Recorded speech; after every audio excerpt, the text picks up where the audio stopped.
Warahmatullahi wabarakatuh, pemirsa Sultan TV, dulur Sultan dimanapun Anda berada. Terima kasih kembali lagi di Bincang hari ini bersama saya Agus Maulana. Edisi Kamis 1 Oktober 2020. Nah pemirsa, di bulan Oktober selain ada Hari Kesaktian Pancasila, di Banten merupakan bulan yang perlu untuk disyukuri dan dievaluasi sepertinya ya, karena kita akan memasuki di HUT Banten ke-20 ya, percis ke-2 dekade ini, karena di tahun 2000 Banten resmi memisahkan diri dari Jawa Barat dan menjadi provinsi. Saat itu mungkin masih provinsi termuda ya. Nah, kali ini kita akan membahas dari sudut pandang kacamata jurnalis dan akademis soal 20 tahun Banten. Bersama saya sudah ada mantan jurnalis sekaligus akademis dari Wakil Rektor Akademik dan Inovasi Universitas Serang Raya, Kang Abdul Malik. Apa kabar, Kang? Alhamdulillah. Assalamualaikum. Waalaikumsalam. Boleh sapa-sapa dulu, Kang, dulur Sultan di rumah. Assalamualaikum warahmatullahi wabarakatuh. Selamat pagi dulur Sultan. Semoga kita senantiasa dalam kondisi sehat dan walafiat, dan jangan lupa senantiasa menjaga protokol kesehatan. Nih Kang Abdul ini sudah menjadi jurnalis dari tahun 2000, Kang. Saya jadi jurnalis sejak tahun 1998 sebetulnya. Masa berkiprah di Banten, menjadi jurnalis di Banten itu tahun 2000. Baik. Ini sangat menarik karena jurnalis cenderung lebih banyak jembatan antara masyarakat dan pemerintah. Pada saat itu bagaimana, Kang, kondisi pers di Banten? Kondisi pers di Banten, ya ini saya harus mereview ke masa 10 tahun yang 20 tahun yang lalu. Saya ingin bercerita di awal dulu. Jadi saya tamat kuliah, saya kuliah di Solo, di salah satu perguruan tinggi swasta di Solo tahun 1998. Semasa mahasiswa itu memang sudah senang dengan dunia jurnalis. Jadi saya masuk dan aktif di pers mahasiswa. Lulus kemudian di tahun 1998. Pas tepatnya reformasi, begitu lulus saya kemudian bekerja di media massa di Bogor, di salah satu koran yang masuk grup Jawa Pos, Radar Bogor. 2 tahun saya di sana, kemudian karena memang Jawa Pos melakukan ekspansi pembuatan surat kabar di Banten, karena seiring dengan otonomi daerah. Jadi derap otonomi daerah itu kemudian juga diikuti oleh media massa. Jawa Pos kemudian bikin Radar Banten. Nah, kebetulan karena saya dianggap saya adalah orang Banten dan dia anggap tahu waktu itu tentang Banten, maka saya termasuk salah satu orang yang diminta untuk pulang ke Banten untuk mendirikan dulu namanya Harian Banten, kemudian menjadi Radar Banten. Ditarik dari Bogor, ya kan? Ya, di BKO kan ceritanya. Di BKO kan untuk menginisiasi pendirian Harian Banten namanya waktu itu, dan beberapa tahun setelah itu menjadi Radar Banten. Ya, baik, Kang. Tentu saat itu bertepatan dengan proses pembentukan Provinsi Banten. Ini Kang Abdul Malik. Bagaimana peran penting pers pada saat itu? Okay. Terasa banget atau gimana? Luar biasa, jauh ya. Kalau saya membandingkan dengan dunia pers sekarang, saya kira teman-teman pers saat ini jauh lebih menikmati, lebih bisa menjalankan profesinya secara profesional, lebih profesional dan lebih proporsional gitu kan. Jika dibanding di tahun-tahun waktu itu, kenapa perjuangannya luar biasa? Kenapa? Pertama, Banten bagaimanapun adalah daerah yang selalu mendapatkan tendensi yang selalu jelek di mata banyak pihak, misalnya provinsi yang daerah yang terkebelakang dan lain sebagainya seperti itu. Kemudian juga tentu saja itu juga berimplikasi kepada aksesibilitas informasi dari masyarakatnya. Dianggap sebagai daerah terpinggirkan, dan faktanya dan nyatanya memang masyarakat Banten di masa itu juga mengalami suasana seperti itu. Sulit sekali untuk mendapatkan layanan publik seperti hari ini gitu kan. Berbeda, kenapa? Untuk mengurus segala sesuatunya secara administratif dia harus ke Bandung, ke Jawa Barat seperti itu. Nah, itu. Artinya pada saat itu komunikasi keterbukaan informasi sangat sedikit. aksesibilitas. Akses. Jadi masyarakat Banten di waktu itu lebih dihadapkan kepada sulitnya berbagai aksesibilitas. Aksesibilitas informasi, aksesibilitas pendidikan, dan lain sebagainya. Nah, media massa di Banten di kala itu juga baru tumbuh. Sudah mulai ada media massa lokal, dan itu luar biasa untuk bisa eksis. Itu tantangannya luar biasa. Pertama, masyarakat Banten belum terbiasa dengan segala keterbukaannya.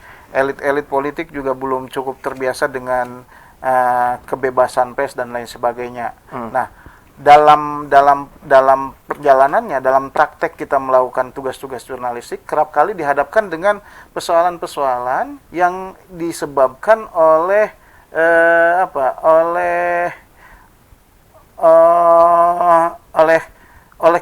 keterbukaan yang memang belum terbiasa mereka dapatkan atau mereka lakukan gitu, seperti itu. Masyarakat masih tertutup, misalnya para pejabat masih tertutup, tidak suka diwawancara dan lain sebagainya. Itu kan menjadi kesulitan tersendiri. Baik, untuk wartawan. Kang Abdul Malik ini sudah hampir 10 tahun artinya wartawan di Banten. Di Banten saya 10 tahun. Ya. Nah, katanya pernah mendapatkan ancaman juga. Bagaimana bentuk ancamannya? Lalu bagaimana tuh menghadapinya? Nah, ini kan persoalan juga, kita dihadapkan dengan persoalan irasionalisme dan lain sebagainya. Di masa lalu kita dihadapkan kondisi-kondisi itu. Tetapi intinya buat saya, muncul hal-hal yang sifatnya irasional itu karena masyarakat tidak terbiasa dengan keterbukaan tadi itu. Masyarakat tidak terbiasa dengan kebebasan pers itu kan. Jadi di masa itu, ini cerita unik, dan saya tidak akan pernah lupa ini. Jadi tahun 2000 itu masa-masa memang Banten sudah jadi provinsi dan sedang terjadi proses pemilihan gubernur. Aksi-aksi demo itu senantiasa terjadi di masa itu, baik terhadap yang pro dan kontra terhadap para calon dan lain sebagainya, katakanlah seperti itu. Nah, satu waktu terjadi peristiwa demo di gedung DPRD Banten. Wartawan saya menghitung jumlah pendemo itu tidak lebih dari 60-an orang gitu kan. Dan itu juga wartawan sudah melakukan tugasnya dengan cukup baik. Mereka melakukan cross check.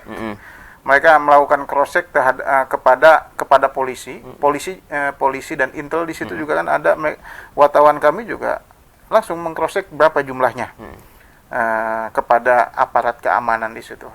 Nah, berita itu kemudian muncul sekitar 60 masa melakukan aksi demo di gedung DPRD. Real sesuai apa yang terjadi di lapangan. Sesuai dengan apa yang terjadi di lapangan. Dan kebetulan dimuat di halaman satu koran kami. Kan? Nah, paginya begitu koran itu muncul, terbit, paginya tidak ada persoalan apa-apa.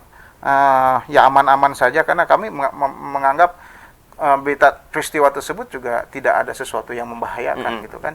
Nah, tetapi ada kejadian yang luar biasa. Sorenya menjelang maghrib itu datang sepasukan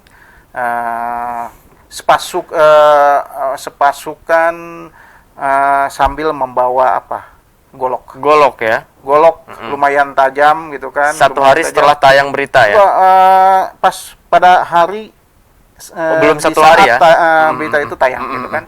Nah, saya sebagai redaktur pelaksana waktu itu mencoba melerai dan sekaligus juga menanyakan kenapa mereka gerombolan itu datang sambil marah-marah. Apa yang dilontarkan para mempertanyakan tentang pemberitaan ini dan siapa yang menulis berita tersebut gitu kan.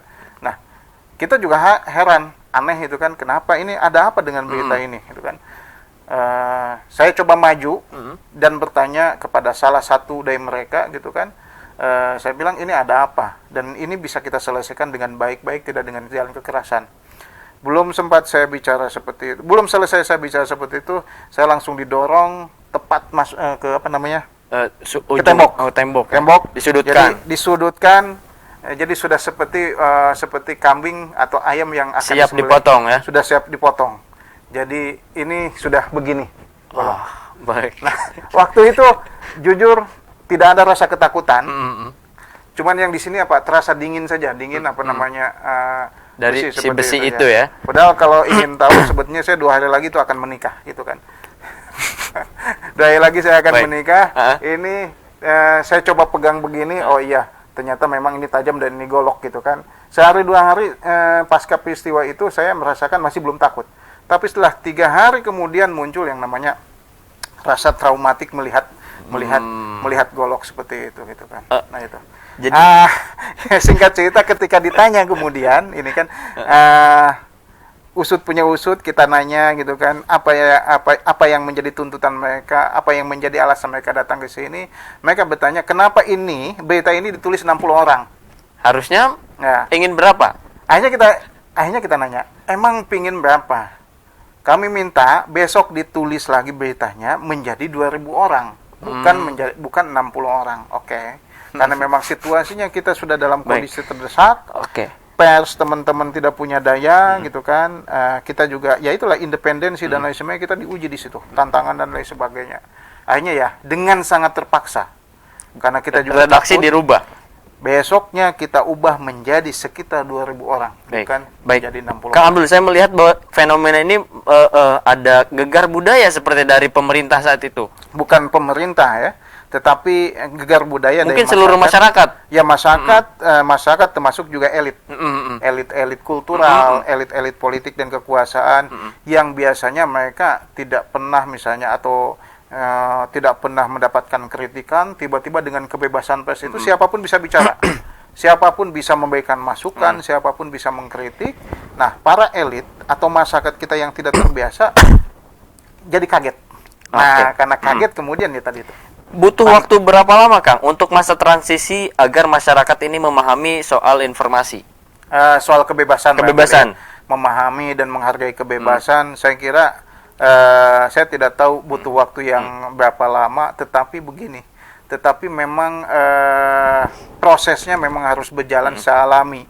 Dan harus kita lihat juga, ternyata memang saya merasakan kekagetan atau gegar budaya yang dialami oleh masyarakat itu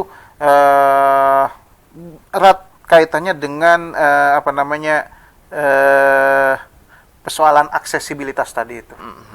Hanya apa? Kita kemudian menyadari, oh iya Banten ini jauh tertinggal dibanding daerah-daerah yang lain. Setelah melihat fenomena itu, bahwasanya oh benar ternyata ya. Betul, ternyata wajar kalau kemudian masyarakat Banten mendambakan kesejahteraan dengan cara misalnya memisahkan diri dari Provinsi Jawa Barat. Kenapa? Dengan memisahkan menjadi provinsi sendiri, setidaknya masyarakat bisa berharap misalnya jalur birokrasi untuk pengurusan ini itu segala macam bisa lebih cepat. Belajar gitu sedikit kan. demi sedikit. Betul, Ya. akses pendidikan juga menjadi lebih mudah didapat oleh masyarakat Banten seperti itu. Lalu Kang Abdul sendiri melihat bagaimana perbedaan antara pers sekarang?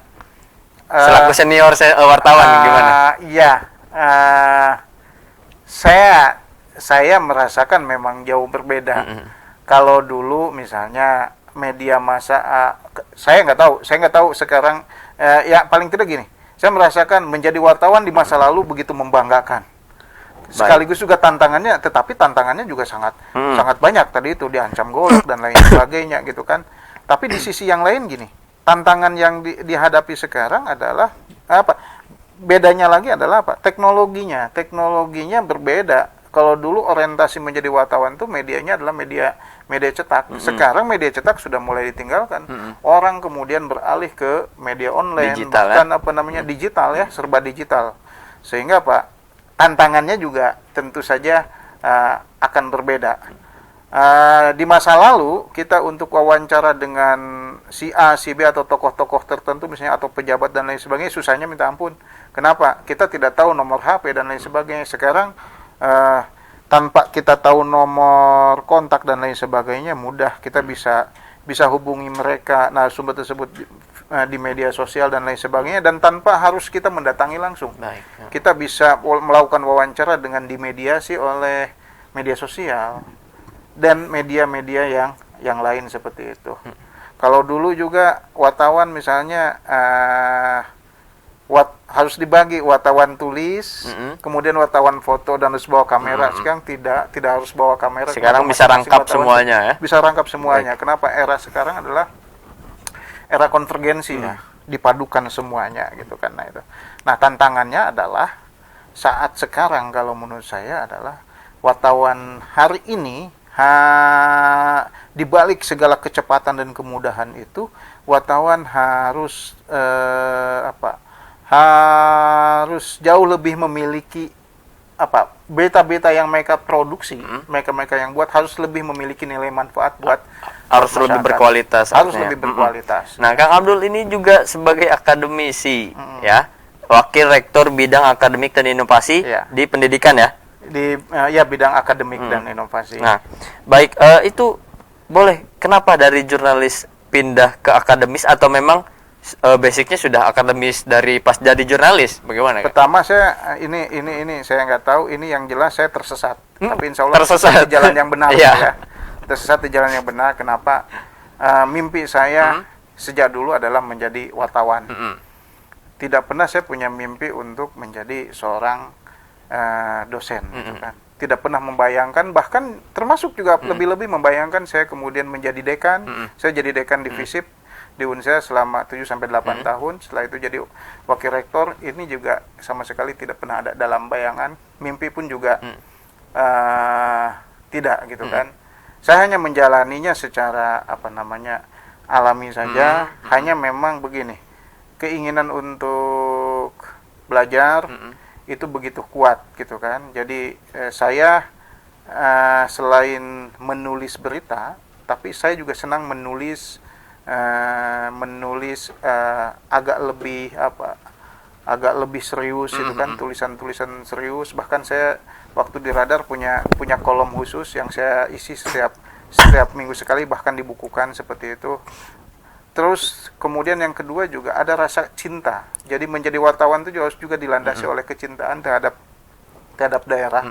Dan karena saya orang Banten, putra Banten, saya tentu saja juga mencintai Banten dengan segenap hati, segenap raga gitu kan. Jadi tidak cukup rasanya kalau saya hanya menulis berita tentang Banten, tapi juga saya harus punya nilai manfaat yang lain. Itulah yang mendorong saya kemudian masuk ke jalur akademis gitu kan. Maka di Radar Banten saya selain menulis kolom juga aktif di masa itu menyelenggarakan kegiatan yang namanya forum diskusi Radar Banten setiap minggu gitu kan, mengundang para akademisi dan lain sebagainya. Nah, habit itulah yang kemudian barangkali yang mendorong saya masuk ke dunia akademik. Baik. Sehingga di tahun 2005 saya memulai mengajar di kampus. Memulai berarti sambil jadi wartawan ya? Ya, sambil jadi wartawan saya juga mengajar di salah satu kampus. Ya. Artinya Kang Abdul juga mengetahui seluk-beluk bagaimana pendidikan Banten era dulu ya? Ya. Tapi jangan dijawab dulu, Kang. Baik. Kita akan kembali setelah pariwara berikut ini. Baik. Ini siapa ini?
Terima kasih pemirsa Sultan TV, dulur Sultan semua, masih di Bincang Hari ini edisi Kamis 1 Oktober 2020 membahas soal 20 tahun Banten dari kacamata jurnalis dan akademis. Nah, tadi kita sedikitnya sudah menyentuh ya, Kang Abdul ngebahas soal jurnalisnya.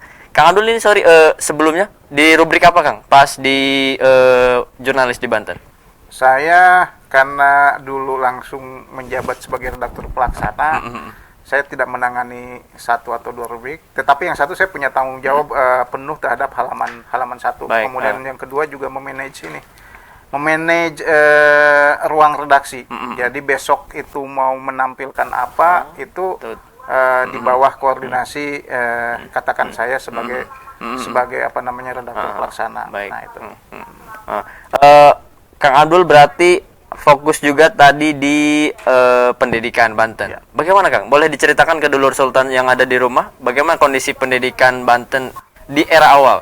Di era awal yaitu yang saya bilang yang paling terasa selain kemiskinan adalah persoalan aksesibilitas masyarakat terhadap pendidikan, terutama pendidikan tinggi gitu kan. Kita bersyukur menjadi provinsi. Seandainya tidak menjadi provinsi, barangkali hanya ada IAIN. Bahkan barangkali tidak akan pernah menjadi UIN, Universitas Islam Negeri Banten. Jadi ada IAIN, hanya ada IAIN, dan itu hanya fakultasnya adalah fakultas syariah saja. Jadi homogen sekali gitu kan. Nah, kita bersyukur kemudian Untirta karena provinsi jadi Banten menjadi provinsi, alhamdulillah Untirta menjadi negeri. Bahkan pertumbuhannya juga dahsyat. Akreditasinya sudah A, prodi-prodinya juga sudah banyak, ditambah lagi ada fakultas kedokteran gitu kan. Di sisi yang lain menjadi provinsi Banten ini kemudian ada perguruan tinggi negeri juga memungkinkan bermunculan juga kampus-kampus yang dikelola oleh masyarakat, kampus-kampus swasta, termasuk juga kampus Unsera tempat saya mengabdi sekarang, seperti itu gitu kan. Jadi semakin ke sini akses masyarakat untuk bisa mengenyam pendidikan lebih tinggi dengan beragam jurusan keilmuan juga semakin terbuka lebar, seperti itu. Artinya menunjukkan betapa kesadaran masyarakat Banten terhadap dunia pendidikan begitu tinggi. Hanya sayang di masa lalu itu tidak terakomodir oleh pemerintah, oleh negara. Baik. Kang, tapi sempat ada rumor bahwa pernah ada tayangan di Toko Bicara juga. Waktu dulu pernah ada yang membahas soal sebenarnya Banten ini sangat harus bersyukur bisa menjadi provinsi karena dulu prosesnya sangat sulit. Dari segi politik dan sosial katanya dipersulit juga oleh Jawa Barat. Bagaimana Kang? Dari jurnalis yang pernah di Bogor juga. Ya, bagaimanapun kan begini. Banten itu adalah wilayah atau daerah yang sangat potensial. Dia juga kaya sumber daya alam, sumber daya bumi dan lain sebagainya, dan itu tidak dinafikan gitu kan. Hanya persoalannya masyarakat Banten dengan segala kekayaannya itu tidak bisa dinikmati oleh masyarakat Banten itu sendiri. Nah, tentu saja provinsi induk khawatir atau bahkan tidak rela dengan wilayahnya yang kemudian terbagi dua, misalnya seperti itu. Kenapa? Karena itu tadi itu potensi yang bisa mendatangkan PAD bagi Jawa Barat pada saat itu. Nah, pada saat itu makanya saya bersyukur kenapa masyarakat Banten dikala itu semua elitnya mampu bersatu padu untuk untuk bukan memisahkan, untuk bagaimana punya kesadaran etis untuk menjadikan daerahnya Banten ini menjadi Banten yang sejahtera, seperti itu. Nah, salah satunya adalah dengan memisahkan diri dari provinsi Jawa Barat. Gitu. Artinya bahwa pada saat itu berangkat dari semangat pendidikan yang tinggi, kemudian terciptalah kesadaran bersama ya. Bukan semangat pendidikan yang tinggi, tapi ada kesadaran etis ya. Kalau saya lebih suka mengatakan ada kesadaran etis dari masyarakat Banten untuk bisa hidup jauh lebih bermartabat, lebih sejahtera dan lain sebagainya. Nah, salah satunya adalah dengan cara memisahkan diri dari provinsi induk, gitu, seperti itu. Tapi pada saat itu kan tadi sudah dibilang bahwa pendidikan pada dulu saat waktu itu belum terakomodir ya Kang ya. Dari segi mungkin akses dan Akses, kenapa ya? Tadi itu paling hanya ada 1-2 perguruan tinggi. Sekarang di Pandeglang ada Tiap- berdiri juga berbagai kampus di Lebak, di Tangerang, di Serang dan lain sebagainya. Jadi ada pemerataan. Ada Baik, pemerataan. kalau dari segi pendidikan apa yang perlu dipertahankan dan apa yang harus dievaluasi oleh pemerintah? Iya, tentu saja pemerintah juga harus memberikan perhatian lebih maksimal lagi terhadap pendidikan di Banten, dari pendidikan dasar sampai dengan pendidikan tinggi. Karena bagaimanapun maju tidaknya sebuah daerah bergantung kepada kualitas pendidikan masyarakatnya. Ya siapa yang akan mengisi pembangunan kalau bukan generasi muda sekarang gitu kan. Maka terlebih, maksud saya adalah apa yang harus jika ada pertanyaan apa yang harus diperhatikan oleh pemerintah. Pertama, untuk pendidikan tinggi pemerintah sudah harus misalnya memberikan beasiswa kepada masyarakat. Ini sudah tidak ada gitu kan, beasiswa yang diberikan oleh pemerintah provinsi. Karena apa? Karena urusan pendidikan tinggi itu sudah wilayah pusat misalnya. Padahal di berbagai daerah, di provinsi-provinsi yang lain itu ada beasiswa yang diberikan kepada putra-putri Banten putra-putri daerahnya yang terbaik gitu kan. Ada yang disekolahkan sampai S3 di luar negeri sekalipun. Nah, Banten belum itu seperti itu. Untuk Mestinya saya kira juga harus dilakukan seperti itu. Terlebih lagi di masa pandemi. Ini mahasiswa kita sekarang agak kerepotan. Kenapa? Ya pandemi COVID-19 ini luar biasa menghantam berbagai sektor gitu kan, termasuk juga sektor pendidikan. Banyak orang tuanya yang terkena PHK dan lain sebagainya, dan itu butuh uluran tangan pemerintah. Mestinya ada bantuan juga dari pemerintah. Nah, ngomongin belajar daring kan, berarti selama ini semenjak pandemi dosen ngajar daring saja ya? Saat ini ya, karena apa? Karena itu aturan yang sudah dibuat oleh pemerintah berdasarkan SKB 4 Menteri. Jadi sampai semester ke depan ini kita masih kuliah daring ya. Gitu. Nah, kuliah daring ini yang dibutuhkan apa? Bukan hanya kuota sebetulnya. Bukan hanya kuota. Kuota iya. Tapi juga harus ada asupan yang lain yang diberikan oleh pemerintah daerah. Kenapa? Banyak mahasiswa yang kemudian memilih untuk cuti. Karena apa? Karena ketiadaan biaya. Oleh sebab apa? Oleh sebab orang tuanya yang terkena PHK. Nah, mana tanggung jawab pemerintah sementara masyarakat yang terkena PHK itu juga bayar pajak? Oh, baik, benar. Nah, itu. Nah, mestinya Pak Gubernur, mudah-mudahan ditonton nih, Pak Gubernur atau pemangku kebijakan yang lain, termasuk Bupati, Wali Kota juga sudah mulai memikirkan itu gitu kan. Bukan hanya memikirkan bagaimana tentang kekuasaan, bukan hanya memikirkan tentang politik dan kekuasaannya, tapi juga perhatikan rakyatnya. Nah, seperti itu. Tapi kalau berbicara indikator keberhasilan pendidikan, Kang setuju nggak kalau jumlahnya sekolah baru atau gedung-gedung sekolah baru menjadi indikator keberhasilan? Saya kira tidak melulu seperti itu. Ya, sekolah baru kalau kualitas pendidikan dan pengajarannya tidak cukup baik juga, ya hanya hanya fisik saja yang kita kelihatan seolah-olah bagus, padahal belum tentu. Buat saya adalah pada konten, pada spiritnya, untuk apa membangun pendidikan, kemudian pada kurikulumnya, kepada tenaga pendidiknya profesional atau tidak dan lain sebagainya. Jadi gedung baru itu, fasilitas itu ya hanya fasilitas pendukung saja. Nah, itu paling utama buat saya adalah sekarang ini spirit apa sih, untuk apa kita mendirikan sekolah, untuk apa kita mendirikan perguruan tinggi jika tidak diorientasikan kepada kepentingan pembangunan dan lain sebagainya, misalnya pembentukan karakter dan lain sebagainya, seperti itu. Tapi kebanyakan keluhan mahasiswa yang diajar oleh Bapak nih, apa nih persoalan yang paling mahasiswa keluhkan? Misalkan, Pak jangan ini Pak gitu. Iya. Untuk saat ini tentu saja soal adaptasi. Ini kita penting punya digital mindset gitu ya. Orientasi sekarang, kuliah ini kan sekarang sudah daring. Iya. Kedepan pun juga meskipun pandemi itu sudah selesai, memungkinkan kuliah akan daring. akan ada blended learning gitu kan. Blended learning itu adalah perpaduan antara kuliah offline tatap muka dengan kuliah jarak jauh. Dan itu dimungkinkan, kenapa? Karena kita sudah mulai bermigrasi kepada pemanfaatan teknologi komunikasi dalam hal apapun. Ya kan, seperti itu. Nah, adaptasi itu yang memang dikeluhkan. Jadi mahasiswa yang biasanya diajar tatap muka, tiba-tiba sekarang harus kuliah daring.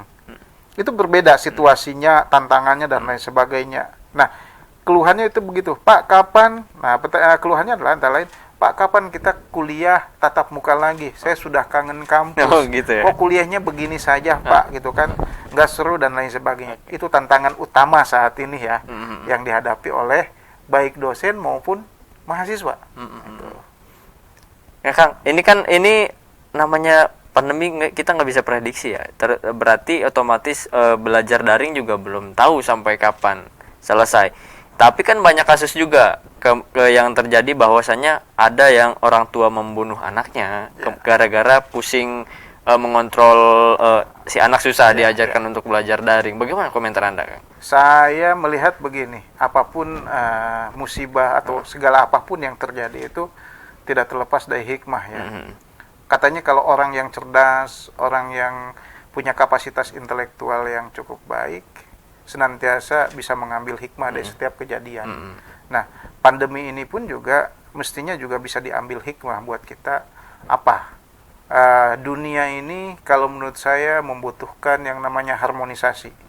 Pandemi adalah bagian dari alam sedang mengharmonisasi dirinya, gitu kan. Media pemersatu ya, Ya, media pengharmonisasi. akhirnya apa? Ya, bagi dalam kehidupan sosial misalnya, setiap individu pun juga butuh harmoni, gitu kan. Jika selama ini orang tua sibuk dengan pekerjaannya, karena pandemi kemudian memungkinkan orang tua lebih banyak lagi berdampingan, lebih banyak waktunya untuk keluarga. Nah, ketika lebih banyak waktunya untuk keluarga karena WFH dan lain sebagainya, mestinya itu dimanfaatkan semaksimal mungkin untuk membangun harmonisasi. Hanya tadi itu, kita kadangkala gagap. Tadi yang disampaikan kita culture shock. Kita kaget. Kita tidak terbiasa karena biasa sibuk tiba-tiba tidak sibuk. Biasa tidak menangani anak-anak tiap harinya tiba-tiba disibukkan dengan soal matematika dan lain sebagainya. Nah, akhirnya kembali lagi stres. Ada yang karena tidak siap dengan situasi itu, yang terjadi adalah rasa panik tadi itu ya. Rasa panik sampai nauzubillah min dzalik sampai membunuh anak. Nah, kasus yang saya alami sempat di golok itu juga bagian dari kepanikan, betul, tidak terbiasa dengan berbagai keterbukaan. Nah, banyak orang yang juga tidak terbiasa dengan situasi Covid ini. Seperti itu. Kepanikan. Tapi secara sudut pandang akademisi, efektif nggak sih soal belajar daring ini? Persoalannya sekarang bukan lagi pada pertama pilihan. Pilihannya sekarang mau tidak mau harus pakai daring. Semakin tidak efektif, semakin tidak efisien jika kita menggunakan pola yang lain. Perkuliahan atau belajar selain daring apa? Sekarang pilihannya mungkin yang memungkinkan hampir berjalan. Tidak ada ya. Maka mau tidak mau yang sekarang mungkin dilakukan adalah belajar daring. Komunikasi pun juga komunikasi secara daring. Tinggal kalau menurut saya sekarang harus segera dicari formula yang jauh lebih efektif dengan menggunakan daring ini. Apa yang harus kita efektifkan? Nah itu PR itu bersama, tantangan para pemangku kebijakan di bidang pendidikan seperti itu. Nah, kalau menurut solusi Anda, bagaimana nasib anak-anak yang katakanlah kalau mahasiswa kan sudah hampir memahami soal digital. Nah, bagaimana anak-anak dan anak-anak yang di pedalaman, Kang? Saya kira begini, belajar daring itu hanya salah satu instrumen, ya kan. Tapi ada hal yang lain yang juga harus dibangun. Jika sekarang anak pendidikannya dikembalikan ke rumah, kembalikan kepada orang tua di rumah, berarti percayakan pendidikan itu kepada orang tua. Nah, hanya tentu saja berbeda. Apa yang harus diajari di rumah dengan di sekolah itu berbeda. Saya sih berpikirnya begini, kalau pendidikan sekarang ini dikembalikan ke rumah, kepada orang tua, berarti orang tua yang menjadi pendidik. Nah, cuman orang tua jangan dibebani untuk bisa mengajari anak pendidikan matematika misalnya, IPA, biologi dan lain sebagainya. Kenapa? Ya itu membutuhkan keahlian yang tidak dimiliki oleh orang tua. Tapi barangkali di tahun ini pemerintah harus lebih titik tekannya adalah bagaimana pendidikannya adalah pendidikan karakter di rumah. Saya lebih senang misalnya anak itu setoran ke gurunya itu melalui daring adalah tentang bagaimana ngajinya, bagaimana sholatnya, apakah anak-anak itu juga soal budi pekertinya saja, budi pekertinya, pembentukan karakternya, misalnya diwajibkan oleh sekolah untuk membantu orang tua dan lain sebagainya, itu yang dinilai dan itu jauh lebih efektif, lebih ngena ya, lebih ngena, dan itu menjadi tugas tidak sulit dilakukan oleh orang tua daripada orang tua yang harus mengerjakan tugas anak. Ada tugas pembagian misalnya anak nggak bisa, akhirnya yang mengerjakan adalah orang tua. Itu namanya sudah pembohongan. Jadi anak sejak dini sudah diajarkan tentang kebohongan. Nah ya, Kang, fenomena daring juga membuat si anak kadang seenaknya karena diajar dengan orang tua sendiri, orang tua juga kadang lebih berani sehingga tadi terjadi yang ada namanya pembunuhan dan lain-lain. Ini bagaimana Kang dari sudut komunikasinya? Harus seperti apa? Ya, dalam perspektif komunikasi berarti ada yang namanya komunikasi keluarga. Jadi memang orang tua juga sudah harus belajar bagaimana berkomunikasi dengan anak. Bagaimana menyapa dengan baik sehingga anak mau mengikuti apa yang dipinta oleh orang tua. Kadangkala kita itu sulit dilakukan oleh orang tua, oleh kita. Kenapa? Karena kita tidak terbiasa. Karena kita lebih cenderung memasrahkan pendidikan anak-anaknya kepada sekolah. Nah, kan seperti itu. Sehingga apa yang terjadi? Orang tua tidak dijadikan model, tidak dijadikan role model oleh anaknya, tapi yang dijadikan role model itu adalah gurunya, seperti itu. Sekarang harus dibalik paradigmanya, harus diubah. Selain guru, orang tua pun juga harus jadi role model. Dia harus menjadi model, menjadi teladan. Baik. Ini kan Kang tadi sempat ngebahas juga soal komunikasi dan lain-lain. Kang juga sebagai komunikasi politik ya Kang ya? Saya lebih sekarang memfokuskan diri pada kajian saya komunikasi politik dan komunikasi massa. Balik lagi ke proses pembentukan Banten. Bagaimana dulu proses komunikasi politik yang terjadi? Jangan terjadi, tapi jangan jawab dulu ya Kang. Oke, baik. Kita akan kembali setelah pariwara berikut ini. Baik.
Terima kasih pemirsa Sultan TV, masih bersama saya Gus Maulana di Bincang hari ini. Masih bareng dengan Kang Abdul Malik. Kang, tadi sempat ngebahas soal proses pembentukan Banten dari segi komunikasi politik nih. Kang Abdul juga sebagai pakar komunikasi politik. Bagaimana Kang waktu itu?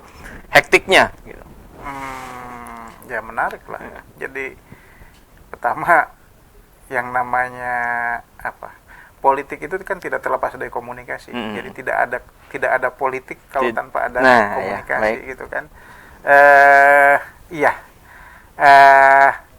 Erat kaitannya dengan keterbukaan. Jadi Banten juga di masa-masa awal begitu gagap dengan segala keterbukaan.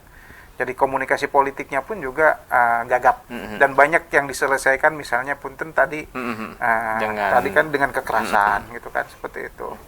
Dan itu syukurnya saat ini sudah tidak begitu ya. Di masa-masa awal begitu gagap, salah dikit misalnya pemberitaan atau apa segala macam, reaksinya tidak masuk akal, itu irasional dan lain sebagainya. Sulit untuk melihat perbedaan, sulit untuk menerima perbedaan seperti itu. Tetapi sekarang saya kira sudah mulai terbuka segala sesuatunya, sehingga memungkinkan komunikasi politiknya. Kalau itu dikatakan sebagai bagian dari komunikasi politiknya, komunikasi politiknya sudah mulai cair gitu kan, seperti itu. Baik, sudah mulai bisa teknik lobby sana sini ya. Ya, katakanlah seperti itu. Tapi kalau prediksi Kang Abdul ini, kesadaran utama apakah yang membuat para founding father Banten pada saat itu kompak untuk ayolah kita kesampingkan urusan kita, kepentingan kita masing-masing itu? Apa kira-kira waktu itu? Kesadaran senasib dan sepenanggungan, seperti itu. Kenapa? Kemiskinannya luar biasa, jurang kemiskinan. Kan dulu yang namanya Provinsi Jawa Barat itu sebelumnya terdiri atas beberapa karisidenan ya. Ada karisidenan Banten, ada karisidenan Cirebon, ada karisidenan Bogor, dan lain sebagainya. Nah, di antara karisidenan itu yang relatif terbelakang itu adalah karisidenan Banten. Bayangkan coba, orang Banten kalau ingin mendapatkan pendidikan tinggi itu harus kuliah ke Bandung. Betapa kos yang dikeluarkannya begitu tinggi kan. Bagaimana juga kalau orang mau berjualan misalnya hasil kebun, luar biasa. Kenapa? Jalan rusak dan lain sebagainya. Jadi bagaimana sehingga katakanlah masyarakat Banten tidak sejahtera. Masyarakat Banten itu berkubang dalam kebodohan, dalam kemiskinan. Kenapa? Berbagai aksesnya yang terbatas. Segala aksesnya, akses pendidikan dan lain sebagainya menjadi terbatas. Disitulah suasana kebatinan itu muncul antara elemen masyarakat. Suasana apa? Senasib dan sepenanggungan. Maka mereka kemudian para elitnya bersatu, itu kan, membangun kesadaran bersama. Akhirnya mereka berjuang membentuk Provinsi Banten. Artinya bahwa dari segi kacamata Kang Abdul mungkin lebih terlihat kompak sebelum pembentukan ketimbang setelah jadi. Bagaimana? Saya tidak bisa mengatakan kompak tidak kompak gitu ya. Tetapi semangat itu muncul, semangat secara masif itu muncul, semangat senasib dan sepenanggungan, sehingga mereka gerak bersama. Di dalam perjalanannya saya kira tetap masih ada kepentingan ada mungkin kepentingan, ada friksi dan lain sebagainya. Buat saya itu sesuatu yang wajar lah. Betul. Hal yang wajar, termasuk juga pasca menjadi provinsi. Sesuatu yang wajar. Ya, baik. Kang, kita sudah memasuki segmen terakhir. Bagaimana Kang? Tapi sebelum itu tadi ada pertanyaan dari para penonton. Harapan dari saran untuk para wartawan muda dan wartawan pada saat ini apa? Tantangannya bagaimanapun sekarang ini dunia digital, berarti wartawan juga harus lebih punya digital mindset. Kemudian yang kedua juga terus asah kemampuan jurnalismenya. Kenapa? Karena ilmu jurnalisme itu sesuatu bersifat sangat dinamis, seiring dengan dinamika yang terjadi di masa. Hal yang lebih penting lagi adalah kemampuan berbahasa. Saya kira menjadi wartawan sekarang tidak cukup hanya mampu memiliki kemampuan bahasa bahasa Indonesia. Kenapa di Banten sudah banyak investasi dari berbagai negara, ya harus mau nggak mau kita minimal menambah kemampuan bahasa Inggris misalnya, sehingga kita bisa wawancara dengan para ekspatriat dan lain sebagainya gitu kan, dan bisa menuliskannya. Tantangannya sekarang ini tantangan global. Jadi tidak bisa lagi kita hanya punya perspektif lokal Banten, tetapi juga harus punya perspektif yang global, dan itu harus diasah terus kemampuan. Nah, itu untuk para wartawan muda dan jurnalis yang lainnya. Bagaimana tapi harapan untuk pendidikan sekaligus closing statement di Banten di 2 dekade ini? Ya, buat saya kita isi ada banyak ruang kosong di Banten yang bisa diisi oleh olah kreativitas gitu kan. Dan Sultan Banten adalah salah satu yang mampu mengisi ruang kosong itu. Nah, mari kita isi bersama dengan berbagai kreativitas, sehingga Banten itu bukan hanya berdaya, tetapi Banten yang juga berbudaya, seperti itu. Baik, terima kasih Kang Abdul Malik sudah bersedia hadir di studio Sultan TV. Kita mungkin undur diri ya Kang ya. Kita izin kepada para pemirsa Sultan TV. Tapi sebelum saya pamit pemirsa, acara ini bisa disaksikan di web streaming www.sultantv.co, lalu di YouTube channel dan fanspage Facebook sultantv.co, dan jangan lupa untuk memfollow semua media sosial sultantv.co di Instagram dan Twitter juga tentunya, untuk mendapatkan informasi terupdate dan teraktual seputar nasional dan Banten. Terima kasih pemirsa Dulur Sultan, kita pamit. Assalamualaikum warahmatullahi wabarakatuh.